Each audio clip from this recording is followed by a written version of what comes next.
Les invito a abrir la palabra del Señor en la carta del apóstol Pablo a los Gálatas, capítulo 4.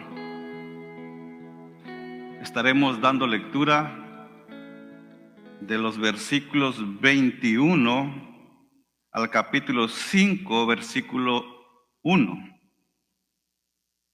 Gálatas capítulo 4, versículos 21 al capítulo 5, versículo 1.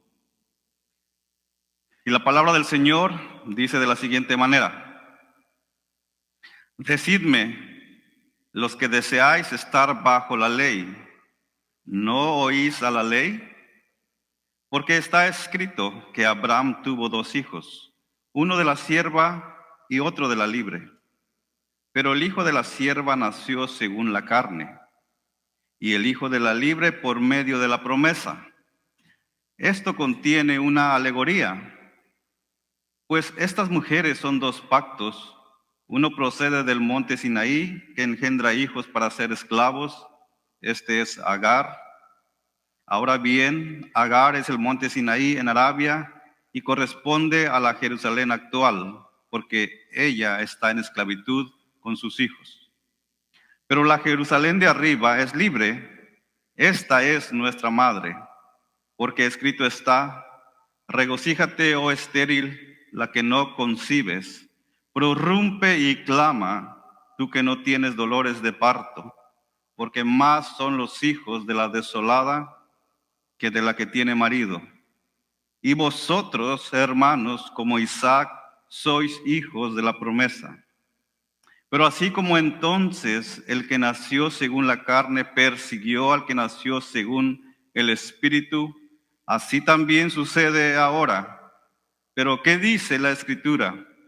Echa fuera a la sierva y a su hijo, pues el hijo de la sierva no será heredero con el hijo de la libre. Así que, hermanos, no somos hijos de la sierva, sino de la libre. Para libertad fue que Cristo nos hizo libres, por tanto, permaneced firmes y no os sometáis otra vez al yugo de esclavitud. Oremos. Padre, qué gran bendición es tener su palabra. Sin embargo, pedimos de su ayuda para poder, Señor, entenderla y comprenderla y explicarla. Pido, Señor, que sea usted quien obre en nuestros corazones en esta hora y que su palabra pueda, Señor, llegar a nuestros corazones con el propósito que usted, Señor, el día de hoy la manda. Le ruego que dirija mis palabras y mis pensamientos. En el nombre de Jesús. Amén. El título de este estudio es Permaneced firmes en la libertad de Cristo. Permaneced firmes en la libertad de Cristo. Y Pablo va a dar una explicación usando la analogía de Agar y Sara.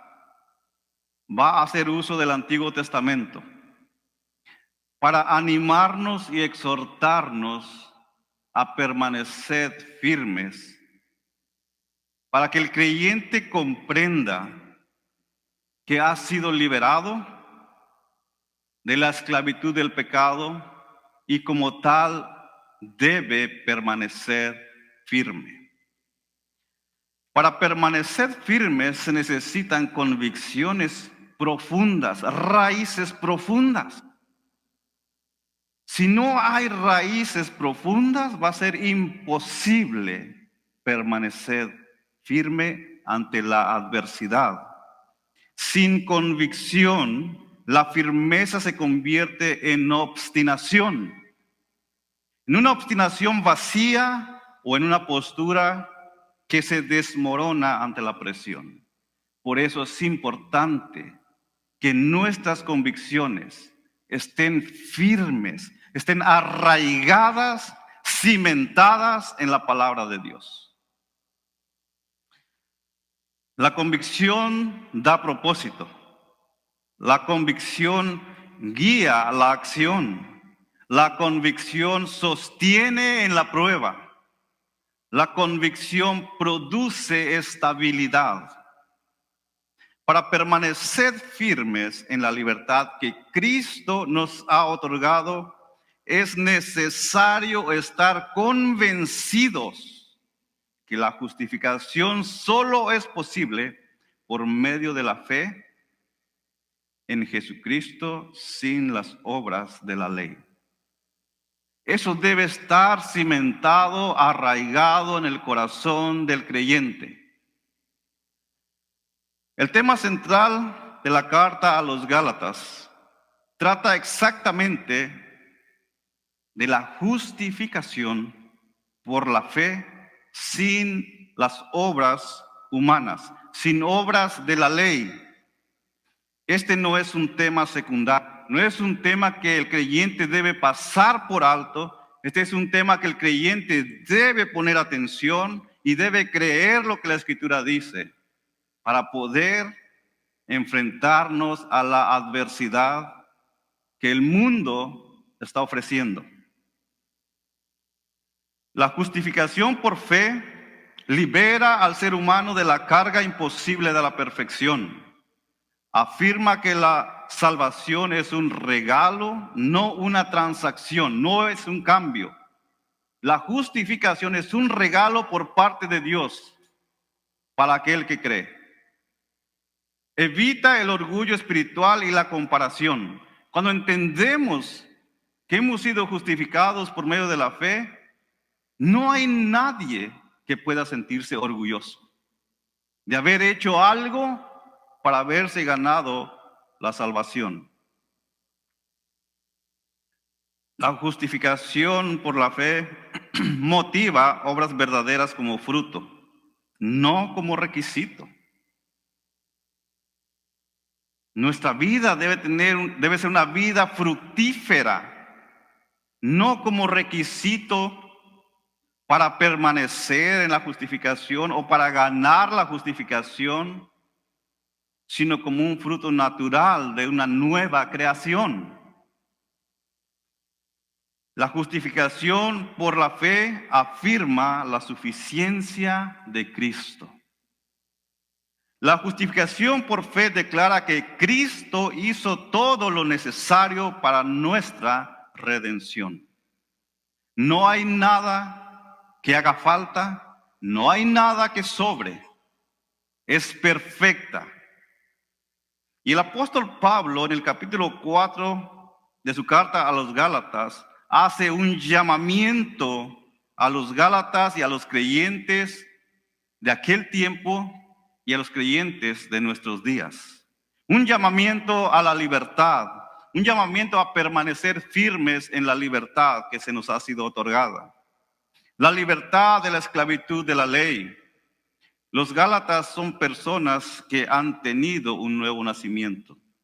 Todo creyente genuino ha experimentado el nuevo nacimiento y debe permanecer en esa libertad. Por tanto, el creyente ha sido libertado de la ley del pecado. Así como los judíos fueron libertados de la ley judía, el gentil ha sido libertado de la esclavitud del pecado. Toda persona que ha sido regenerada recibe una nueva vida espiritual. Llega a ser una nueva criatura. De modo que si alguno está en Cristo, nueva criatura es. Ha pasado de esclavitud a libertad, de ser esclavo a ser hijo, y si es hijo, también heredero. Una persona que ha sido regenerada por Dios pasa de ser un pecador condenado a ser un santo justificado. Somos justificados por fe en Jesucristo.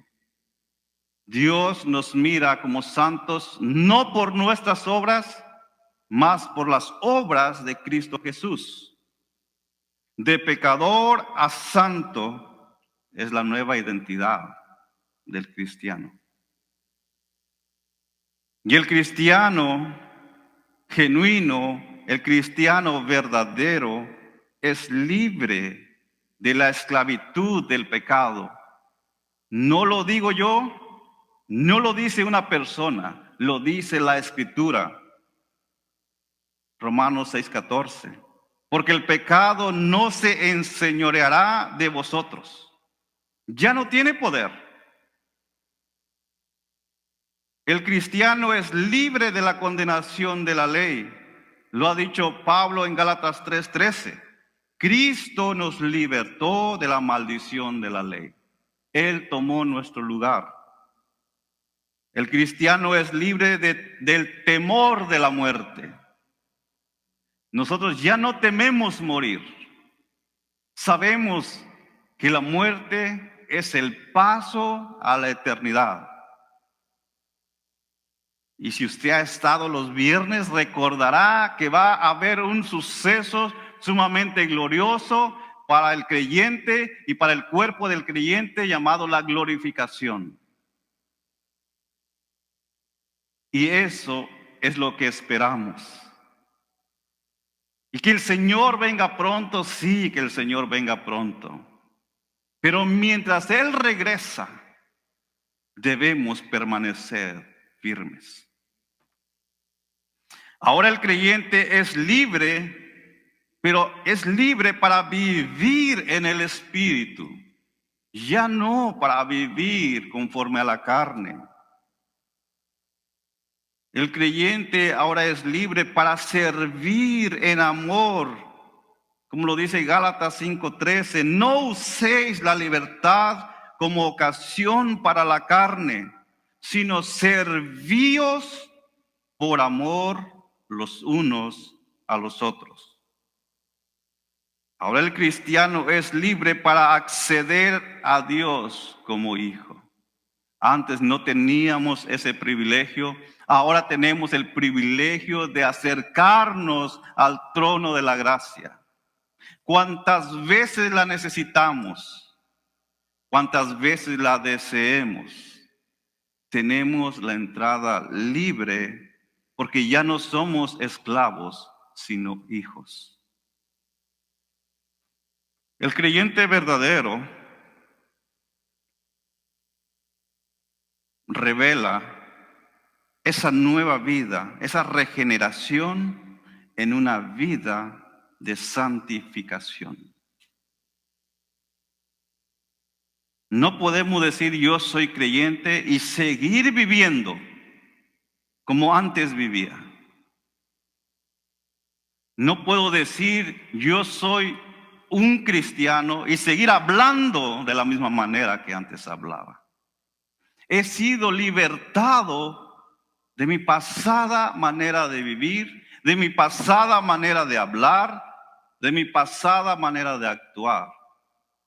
Ahora hay una evidencia, y esa evidencia es una vida de santificación, que estamos siendo transformados por el poder de la palabra hasta llegar a la estatura de la plenitud de Cristo. Esa es la meta. La meta no es el pastor, la meta no es el líder, la meta es llegar a ser como Jesús. Si en alguna ocasión usted desea compararse y se siente tentado a comparar su vida espiritual, compárese con Jesús. Se dará cuenta que todos estamos en proceso, en transformación, y no podemos sentirnos orgullosos de nada. De esa manera deberían de estar viviendo los Gálatas, creciendo. Habían sido libertados para vivir en amor, para servir a Dios y no regresar a esclavitud. Ellos deberían de estar creciendo, madurando, santificándose hasta llegar a la madurez plena en Cristo. Y así es como todo cristiano debe estar viviendo. Creciendo en la gracia y el conocimiento de nuestro Señor y Salvador Jesucristo, como lo dice 2 de Pedro 3:18. El creyente debe estar madurando hasta llegar a la medida de la estatura de la plenitud de Cristo, como lo dice Efesios 4:13-15. El creyente debe estar santificándose, pues la voluntad de Dios es vuestra santificación. Hay muchas personas que se la pasan preguntando, yo quiero saber la voluntad de Dios para mi vida. Bueno, la respuesta es clara. La voluntad de Dios es vuestra santificación. Estar preocupados, estar trabajando en parecernos más a Cristo. Esa es la voluntad de Dios. En el versículo 20 del capítulo 4 encontramos a Pablo perplejo por la actitud de los Gálatas, por las decisiones que los Gálatas han tomado. Han regresado a la ley. Han vuelto a ponerse el yugo sobre ellos del cual fueron libertados. Y no solo eso, están arrastrando a los gentiles a esclavitud, cuando ellos han sido ya libertados. Pablo es un hombre que ama a Dios, un hombre que ama a Jesucristo, que ama su palabra y ama a la iglesia.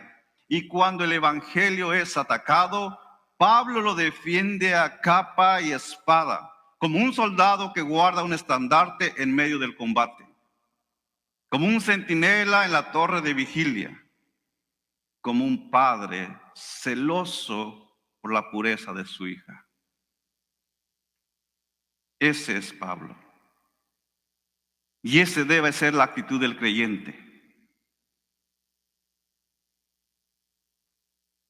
El evangelio estaba siendo atacado por los judaizantes y los creyentes estaban siendo arrastrados a las tradiciones que no tienen ningún poder para salvar ni para santificar. Y en nuestro pasaje encontramos la explicación de dos pactos y un llamamiento a los creyentes a permanecer firmes en la libertad que Cristo os ha otorgado. Pablo va a hacer uso de una analogía, Agar y Sara, quienes representan dos pactos. Una de la carne, quien es Agar, y Sara, que representa la promesa. Esta explicación no la digirieron agradablemente los judíos, porque ellos se sentían orgullosos de ser descendientes de Abraham. Abraham es nuestro padre, decían ellos. Y al Pablo dar esta explicación, a ellos no les va a gustar.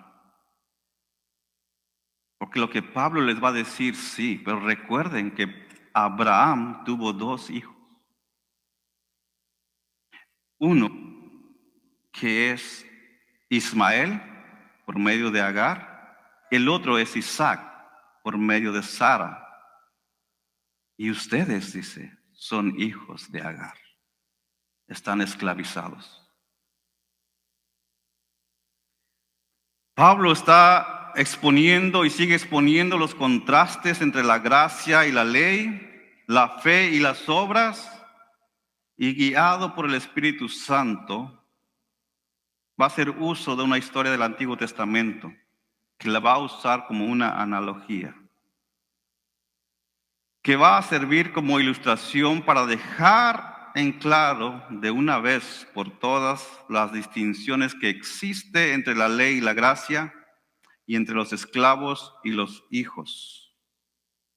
Pero antes de entrar a la explicación, debemos también explicar una palabra que está ahí en el versículo 24, que pudiese confundirnos. Y es la palabra alegoría. Versículo 24 dice, esto contiene una alegoría.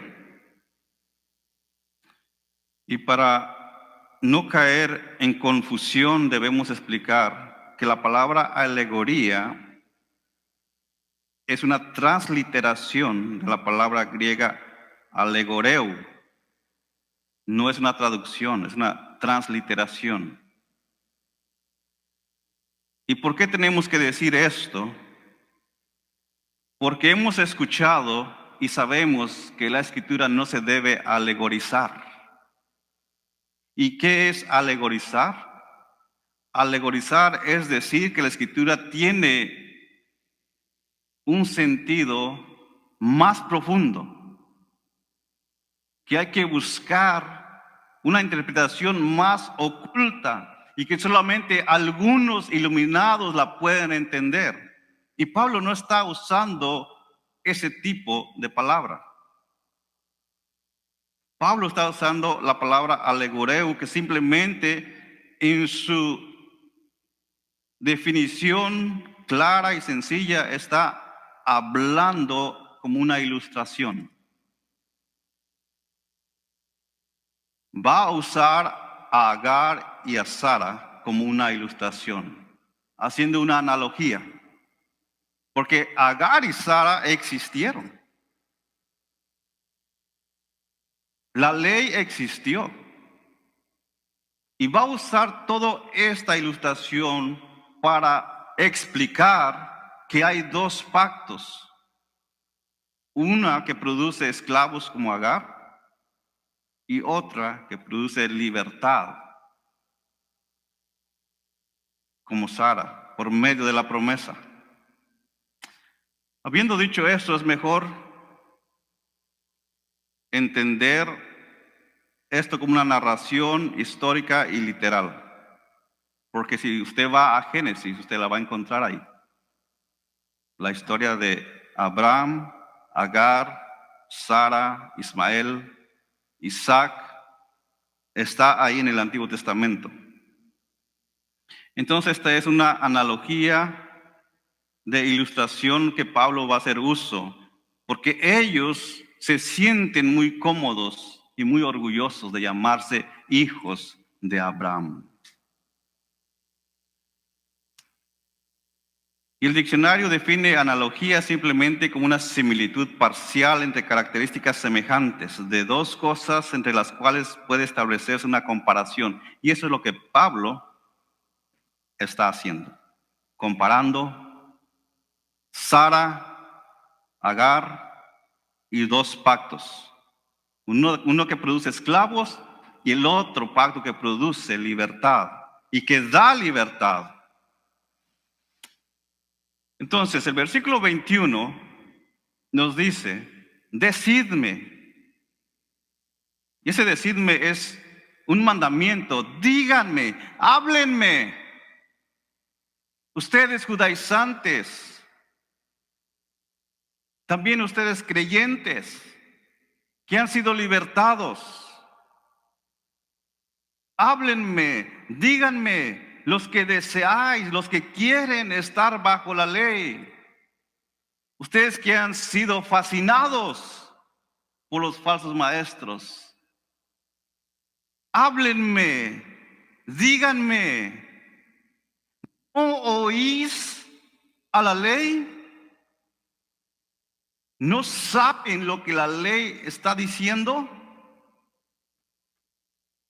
Es como si Pablo dijera, a ver ustedes que desean e insisten que hay que seguir las reglas religiosas para ser aceptados por Dios. ¿De verdad han leído lo que esas reglas dicen?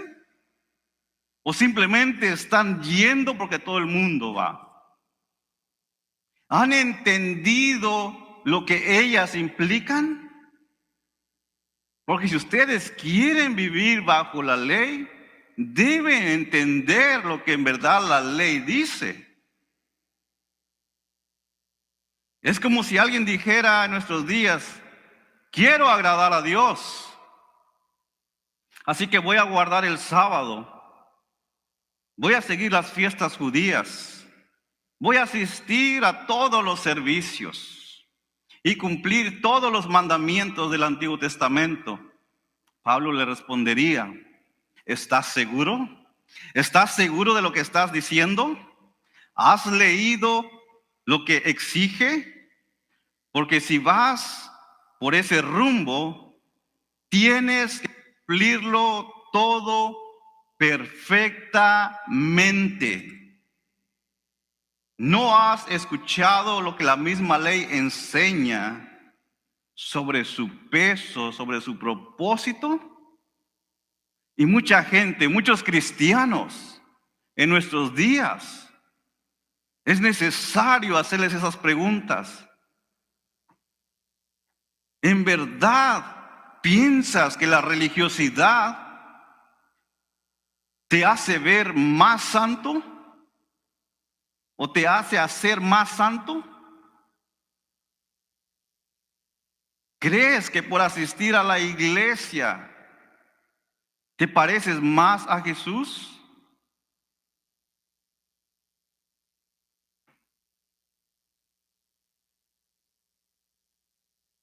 Y veamos los versículos 22 y 23, la manera que Pablo comienza a explicar esta ilustración. Y mire cómo lo hace, porque está escrito. No es un cuento inventado, está escrito. Son las mismas palabras que Jesús respondió a Satanás en la tentación. Escrito está. Y Pablo sabe que es la única manera de poder corregir a aquellos que están descarriados. Usando la escritura. Escrito está que Abraham tuvo 2 hijos, uno de la sierva y otro de la libre. Pero el hijo de la sierva nació según la carne, y el hijo de la libre por medio de la promesa. Eso está claro, dice. Eso ustedes lo saben. Eso ustedes lo conocen. Y nosotros hoy en día lo sabemos y lo conocemos porque está escrito. Si usted se toma el tiempo de leer Génesis capítulo 13 al 21, usted va a encontrar toda esta historia. Está ahí en la escritura. Está Abraham, está Sara, está Agar, está la promesa que Dios le hace a Abraham de tener una descendencia innumerable, grande. Y este relato, Pablo lo hace con el propósito de recordarles que es cierto, que es verdad que Abraham fue el padre de la raza hebrea. Y esto a ellos les daba un sentido de seguridad. Ellos se sentían los mejores, al punto que hacían a los gentiles como basura. Nosotros somos los hijos de Abraham y nosotros tenemos la ley. Ustedes no tienen nada, ustedes no son nada.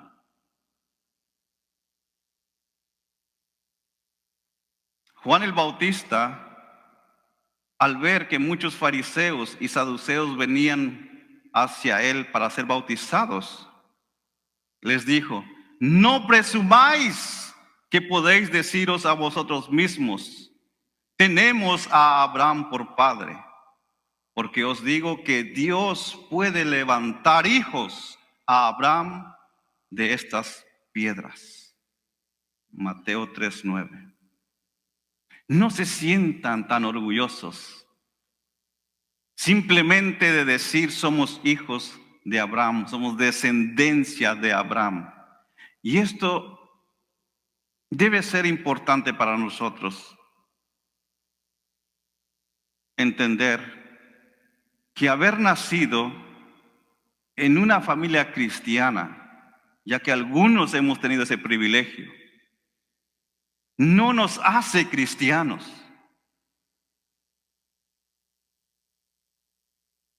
Nacer en una familia cristiana no le hace cristiano a nadie.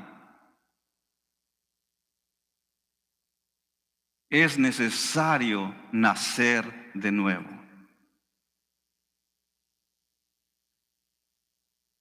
Jesús fue más claro y más directo con otro grupo de judíos incrédulos en Juan 8:33 al 34, diciéndoles que el simple hecho de ser descendientes físicos de Abraham no los hacía hijos de Dios, y que tampoco impedía que fueran hijos del diablo. Vosotros sois de vuestro padre el diablo. Qué palabras tan duras, pero qué palabras tan verdad, son verdaderas. Si nuestro Padre no es Dios, nuestro Padre es Satanás. No hay un tercero. O somos de Dios o no somos.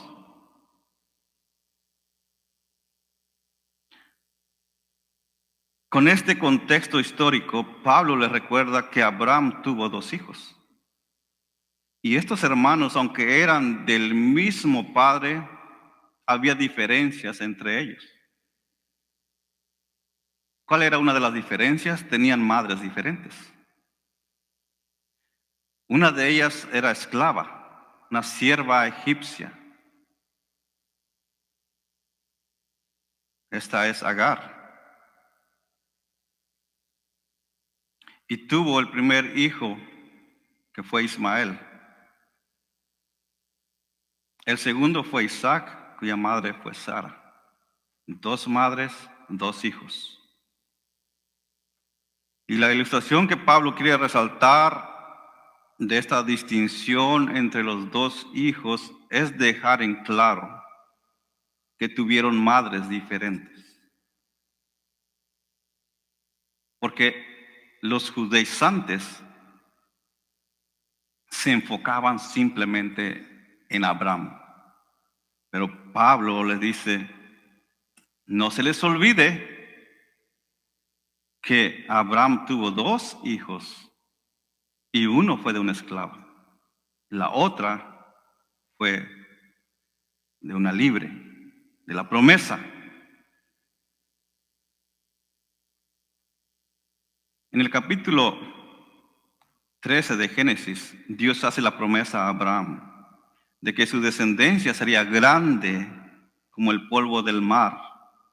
Pero al pasar los años, la promesa no se hacía realidad en ellos. Y Abraham tuvo temor de que su heredero sería su mayordomo Eliezer, porque esa era la costumbre en aquellos tiempos.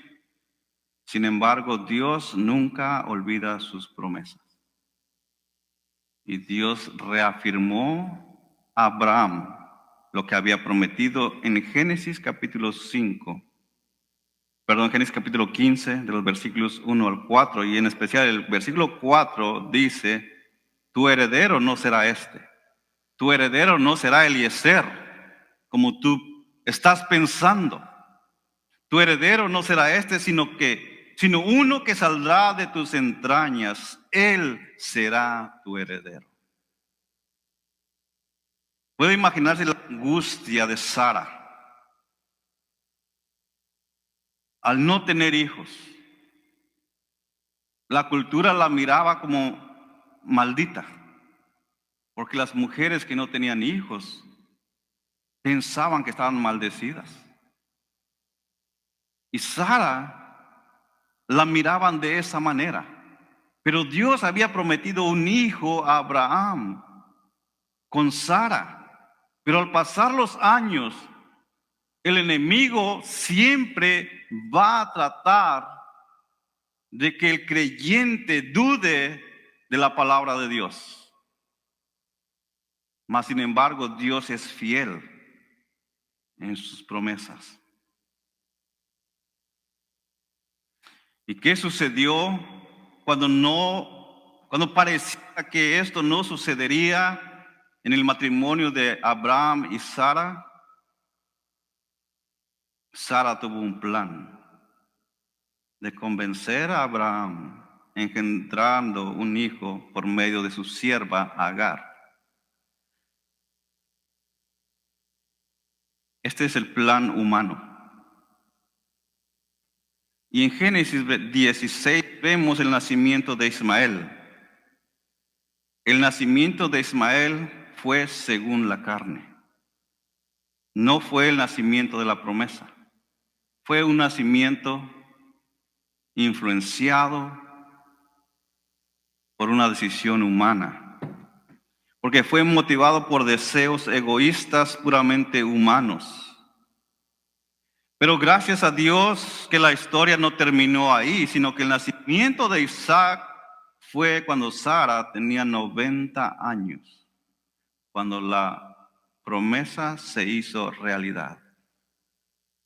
¿Por qué? Porque Dios quería mostrar su fidelidad. También quería mostrar que Él es el que hizo la obra. Una mujer de 90 años, cuando ya había pasado todo el tiempo de procrear, es cuando Dios decide que Sara tenga un hijo.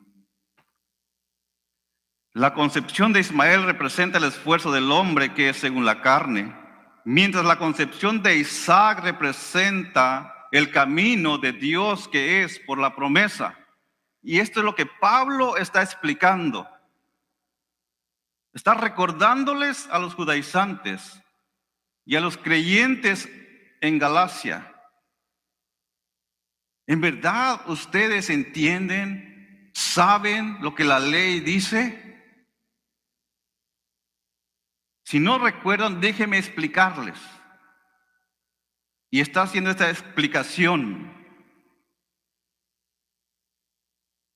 El primero, que es Ismael, es la ilustración a la justicia del ser humano. Esfuerzo humano que lleva a esclavitud, como lo es la ley también. El segundo, que es Isaac, es una ilustración del camino que Dios traza desde el principio por medio de la promesa. Y este camino es el camino de la fe y de la justicia imputada por Dios.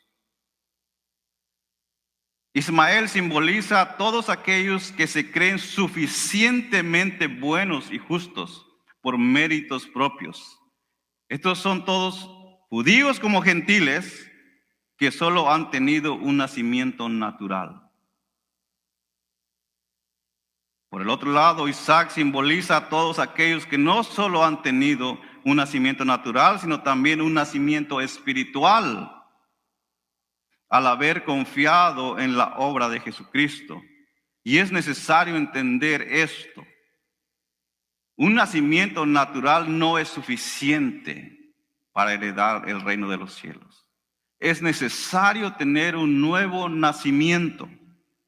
Juan 3:3 nos dice, hablando Jesús a un maestro de la ley, a Nicodemo, en verdad te digo, que el que no nace de nuevo no puede ver el reino de Dios. Nicodemo no entendía. Así como mucha gente no entiende. Así como nosotros antes de que Dios obrara en nosotros, no entendíamos esto. Quizás nosotros éramos de aquellos que creíamos que todos éramos hijos de Dios. Así hay mucha gente que cree que todos somos hijos de Dios. No entiende que es necesario nacer de nuevo. Juan 3:6, Jesús le vuelve a decir a Nicodemo, lo que es nacido de la carne, carne es.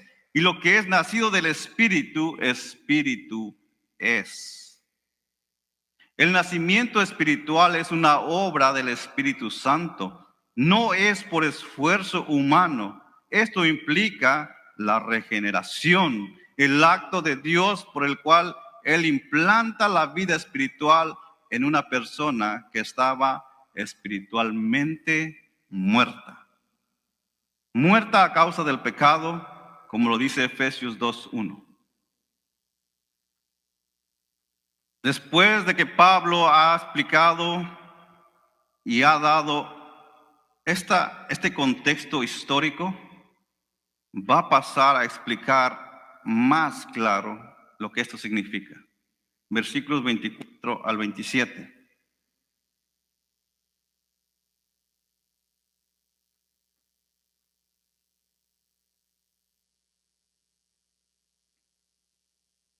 Ahora bien, Agar es el monte Sinaí en Arabia y corresponde a la Jerusalén actual, porque ella está en esclavitud con sus hijos, pero la Jerusalén de arriba es libre. Esta es nuestra madre, porque escrito está: regocíjate, oh estéril, la que no concibes.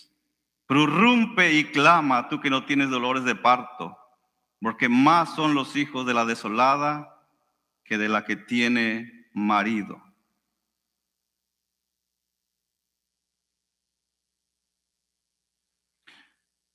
Agar e Ismael representan el pacto de la ley y las obras, mientras que Sara e Isaac representan el pacto de la gracia y la fe. Y hace mención del monte Sinaí en Arabia. Era importante que ellos comprendieran esto. Es una región que para nosotros quizás no tiene en nuestros días un gran impacto, pero para ellos sí lo era. Y si lo era para ellos y está en la Escritura, lo es para nosotros. El monte Sinaí, en la región que antiguamente se llamaba Arabia, es el territorio de Israel. Y Pablo menciona a Arabia para conectar con el contexto de Agar, quien era egipcia y cuyo hijo Ismael es considerado antecesor de muchos pueblos árabes. El monte Sinaí es donde Dios dio la ley por medio de Moisés. En la analogía de Pablo, Sinaí representa el pacto mosaico, que produce esclavitud porque exige obediencia perfecta. Nadie puede obedecer la ley en perfección. Y si nadie puede, entonces los esclaviza.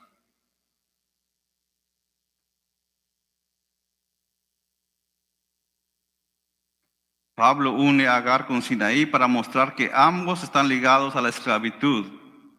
Agar era esclava, Sinaí representa ese pacto por la esclavitud de la ley. Y en sentido espiritual, no solamente los judíos estaban esclavizados, sino todos los incrédulos también, nosotros.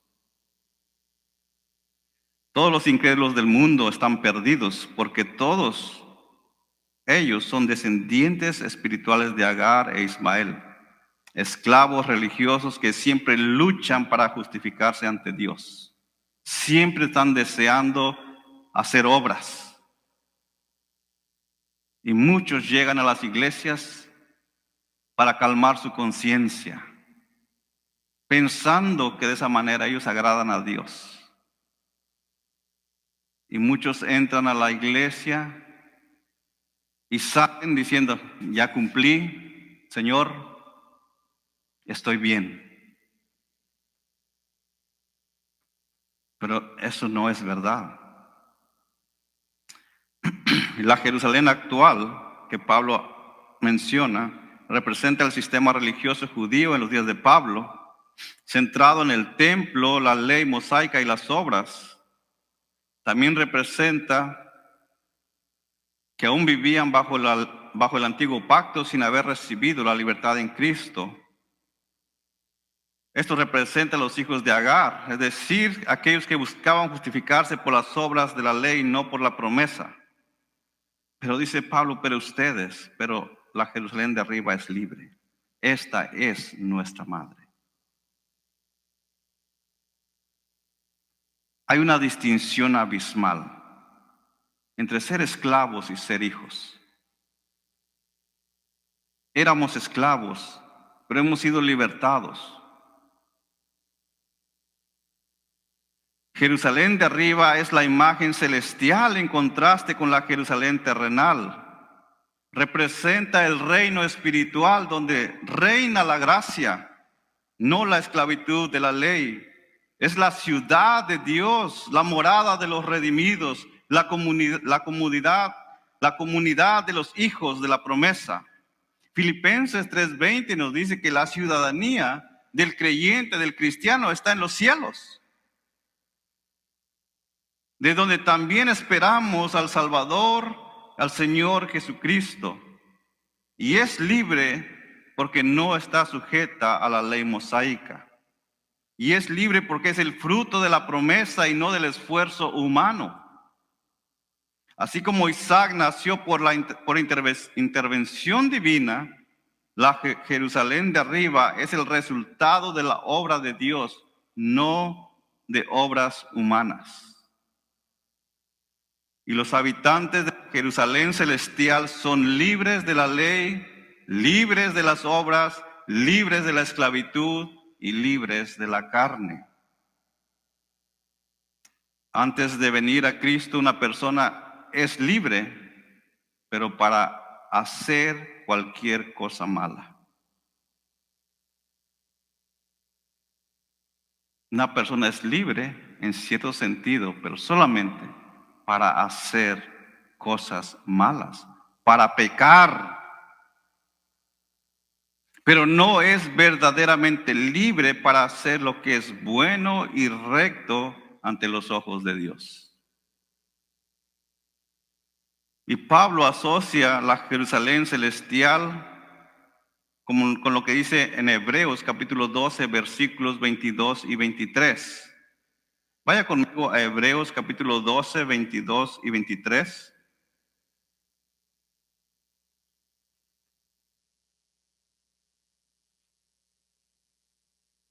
Porque Pablo está mencionando, ustedes ya no son de la Jerusalén terrenal. Ustedes son de la Jerusalén celestial, la de arriba. Mire que dice Hebreos 12, 22 y 23. Vosotros, en cambio, os habéis acercado al monte Sión, a la ciudad del Dios vivo, la Jerusalén celestial, y a miriadas de ángeles, a la asamblea general e iglesia de los primogénitos que están inscritos en los cielos, y a Dios, el juez de todos, y a los espíritus de los justos hechos ya perfectos. El creyente ya no vive bajo el temor del Sinaí, porque recuerden, cuando Dios dio la ley, el pueblo de Israel temblaba, tuvo miedo, pero nosotros no nos hemos acercado a ese monte Sinaí, sino al monte de Sión. El creyente ya no vive bajo el temor del Sinaí, sino en la libertad y comunión del Sión celestial. Somos parte de una comunidad eterna, llena de gozo, justicia y gracia. Como creyentes, estamos en la tierra, pero un día estaremos para siempre con el Señor. Eso debe darnos esperanza, debe darnos alegría. Y Pablo va a citar ahora a Isaías 54:1 para dar otro ejemplo aquí en este mismo versículo muy conciso, pero les va a recordar algo que sucedió cuando estaban cautivos en Babilonia. Cuando Isaías les dice, regocíjate, oh estéril, la que no concibes Prorrumpe y clama tú que no tienes dolores de parto, porque más son los hijos de la desolada que de la que tiene marido. Y estas palabras fueron escritas con el propósito de traer confortamiento a los exiliados en Babilonia, que ellos pensaban quizás que ya Dios los había abandonado, que Dios había olvidado de ellos. Y por medio del profeta Isaías le dice: regocíjate, oh pueblo estéril, tú que no concibes, prorrumpe y clama, tú que no tienes dolores de parto, porque más son los hijos de la desolada que la que tiene marido.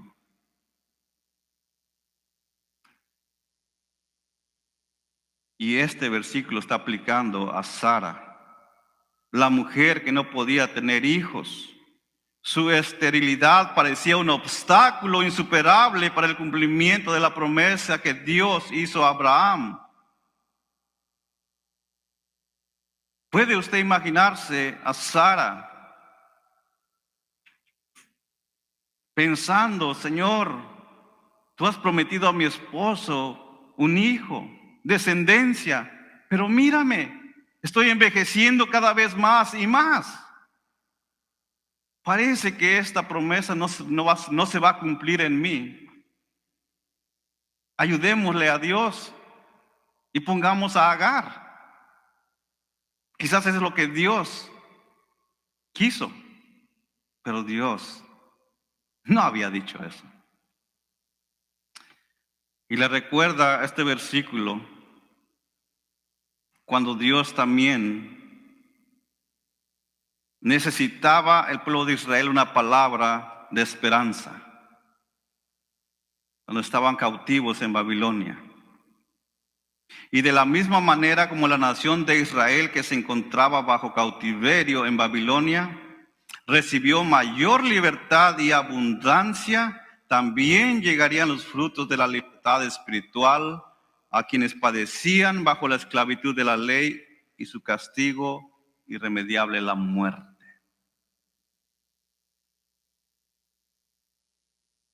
En una sola frase, Pablo expone el poder divino que actuó en beneficio de Sara a la edad de 90 años y que también actuó cuando los judíos estaban cautivos en Babilonia, y es el mismo poder que actúa en la iglesia, el poder que liberta al cautivo de su pecado, el que trae libertad, una libertad verdadera de la esclavitud del pecado.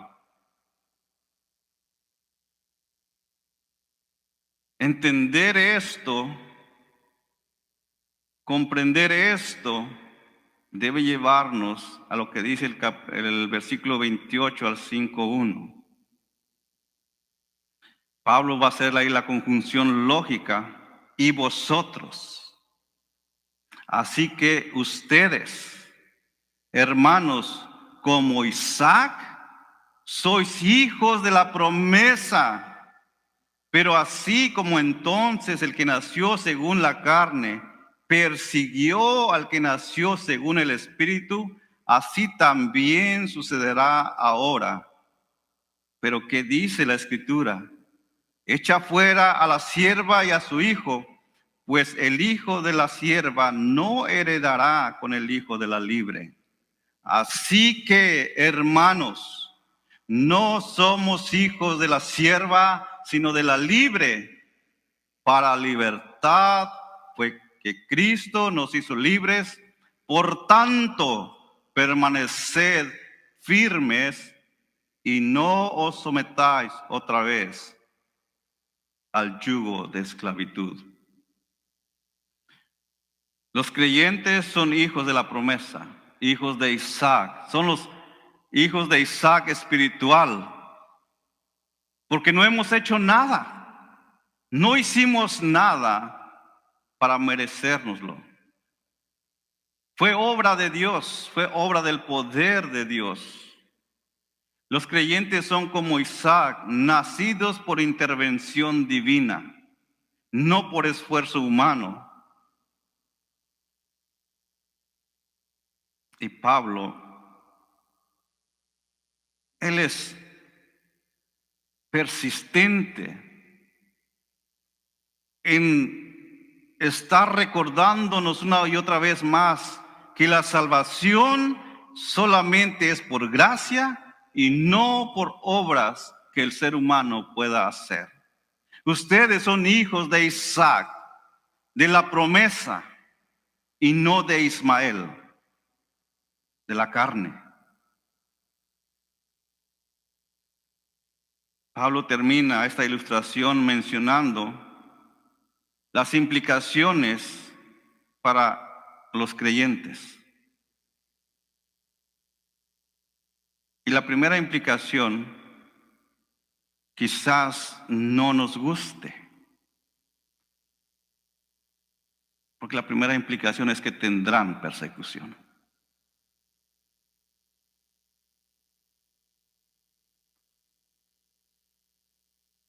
Pero así como entonces el que nació según la carne persiguió al que nació según el Espíritu, así también sucede ahora. Los verdaderos hijos de Isaac tendrán persecución. Así como Ismael se burló de Isaac en Génesis capítulo 21, versículo 9. Hoy en día los legalistas persiguen a aquellos que viven por fe. Se burlan de aquellos que no se acatan a una tradición, a una religión. Se burlan diciéndoles, ustedes en verdad no son verdaderos creyentes. Porque ustedes no guardan cierto día. Ustedes no se visten de cierta manera. Pablo advierte que este conflicto es normal y es continuo. Esto no va a terminar. Mientras estemos aquí en la tierra, tendremos persecución. En Génesis 21, 9, cuando Abraham celebraba el banquete el día que Isaac fue destetado, porque hacían una fiesta, encontramos la actitud de Ismael. Era una fiesta en donde debía toda la familia estar contenta. Es como cuando celebramos los cumpleaños de nuestros hijos y deseamos que toda la familia esté ahí disfrutando. Pero la actitud de Ismael no fue esa. Y Sara se dio cuenta. El versículo dice, y Sara vio al hijo que Agar la egipcia le había dado a luz a Abraham, burlándose de su hijo Isaac. Y la burla de Ismael fue solo una travesura infantil. El término hebreo que puede implicar ridiculización, puede implicar desprecio, pero también implica amenaza. Porque cuando alguien se burla de otra persona, implica todo eso. A veces las burlas llegan al punto de golpes y puede quizás ir más allá al punto de desear quitarle la vida a la otra persona. Y esto es lo que implica esa palabra en el hebreo, burlándose de su hijo Isaac. Sara percibe esta actitud como peligrosa para el futuro de Isaac, el hijo de la promesa, persecución. Y en la actualidad esta persecución se puede ver en aquellos creyentes legalistas que desprecian a otro por no seguir reglas externas impuestas por la religión o por los líderes o por una denominación. También existen comunidades religiosas que excluyen a aquellos que viven por gracia. no los quieren juntar. Por ejemplo, algunos toman esta actitud. Si crees que la salvación no se pierde, no eres parte de esta denominación. Así que no puedes estar aquí. Porque tú dices que la salvación no se pierde. Y nosotros creemos que la salvación se pierde y que es necesario hacer obras, dicen ellos. Pero nosotros sabemos que la salvación no se pierde. Y vamos a ser quizás muchas veces burlados. Pero porque ellos no han comprendido exactamente lo que significa que la salvación no se pierde. O ellos dicen, si no guardas el sábado o si no te vistes con cierta ropa religiosa, no eres parte de nuestra religión. Y hay religiones, hay denominaciones en donde todos se visten de cierta manera. Y usted cuando va en la calle se da cuenta, ellos pertenecen a cierta religión, pertenecen a cierta secta con la simple forma de vestir. Pero eso es un legalismo. Eso no es libertad. O están aquellos que se burlan de los cristianos usando la frase, eres de los salvos, siempre salvos. Malinterpretando el verdadero significado bíblico de la salvación. La salvación es una obra de Dios y depende totalmente de Él. No depende del ser humano. Y a quien Dios salva, los salva para siempre. A quien Dios perdona, lo perdona para siempre. A quien Dios toma por hijo, lo toma por hijo para siempre. No es un acto de que hoy eres mi hijo y mañana no lo eres. Nosotros como padres de familia entendemos eso. Nuestros hijos no son hijos solamente un día, son hijos todos los días. Aunque a veces hay momentos difíciles en donde el pecado sale y tenemos que lidiar, pero no dejan de ser nuestros hijos. ¿Cuánto más Dios? Los creyentes verdaderos siempre han sido maltratados, siempre han sufrido persecución, siempre han sido oprimidos por gente religiosa y más por gente religiosa que por ateos muchas veces. La religión en nombre de Dios ha matado a muchas personas.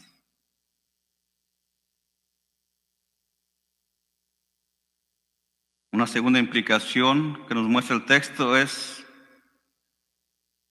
que los hijos espirituales de Sara e Isaac recibirán una herencia,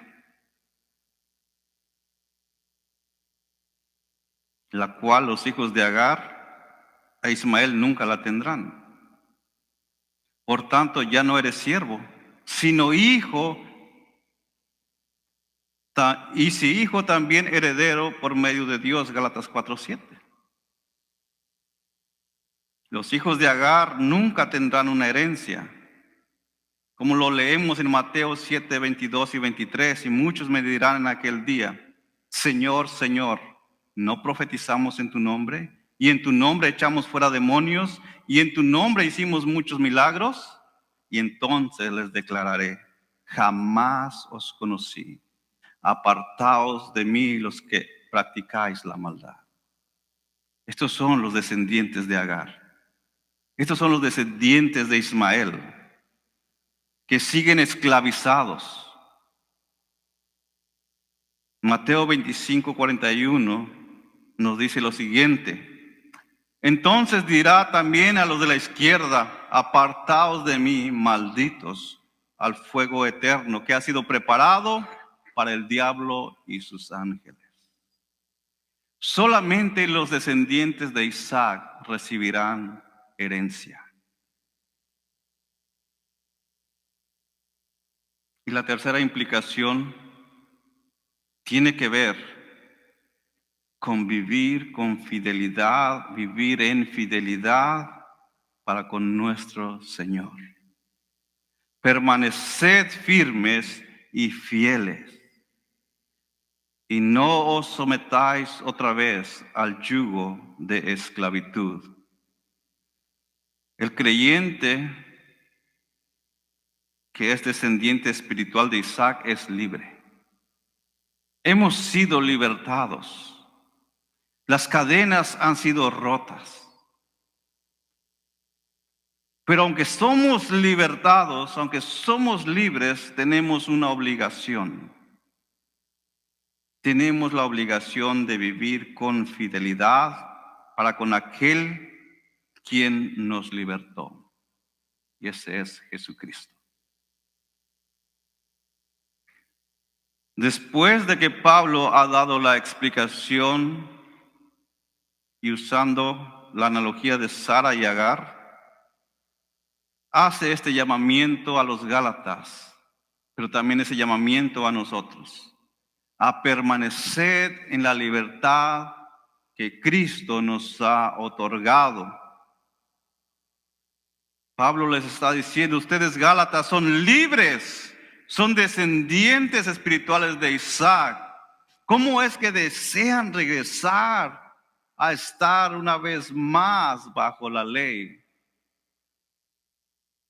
Por eso ha comenzado en el versículo 21. Ustedes que desean e insisten en que hay que seguir las reglas religiosas para ser aceptados por Dios, ¿de verdad saben lo que la ley dice? Pablo dice, no, ustedes no saben y es necesario explicarles. Pero ahora que lo saben, permanezcan libres en la libertad que Dios les ha dado.